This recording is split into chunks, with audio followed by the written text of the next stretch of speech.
Hey, and welcome to Daddy Mojo. It's the podcast where we'll talk about parenting, all-age comic books, toys, and more. Now, here's your host, Trey Burley. A great book title works on two different levels. The Things We Miss is a great example of this because when you look at the title, paired with the book's illustration on the cover, you think it's a very melancholy book about a young woman about 13 years old who misses her childhood because she's looking up at the treehouse, probably thinking, wow, I miss the treehouse, I'd love to play there again with my buds. And that's one way to look at it. But the other way to look at it is this. It's more of a science fiction angle because inside the treehouse is kind of a portal where this young lady can transfer forward in time 3 days forward to where she can kind of skip any bad periods that are happening in 7th grade. And as you middle schoolers know, 7th grade can be kind of a tumultuous year because it can be. That's just the fact of the matter.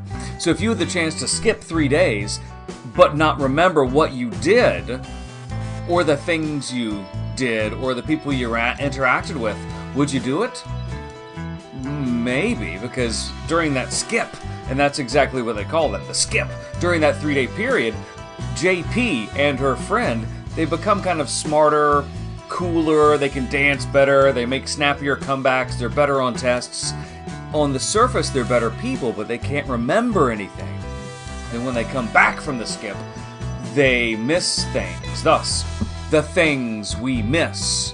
It's a great book because there's very little science fiction, but that's where it hooked me. Because if this book were just about the interworkings of a 13-year-old and how moody they can get and what kind of a bummer life is, I would not have read it. But because I saw a small science fiction angle into it, I'm like, okay, let's give it a shot. The science fiction angle happens, it's about 5% of the total book, and that happens very early.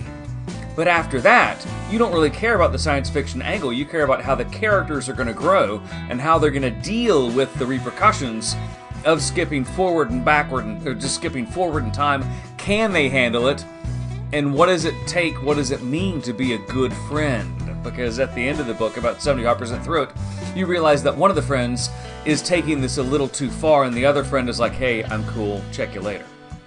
It's a very good book that reluctant readers are really going to like. Those science fiction readers are going to get hooked into it because it does have that very brief science fiction time travel angle in the first.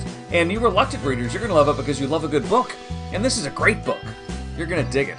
It's The Things We Miss, and it's going to be great for grades 6 and up.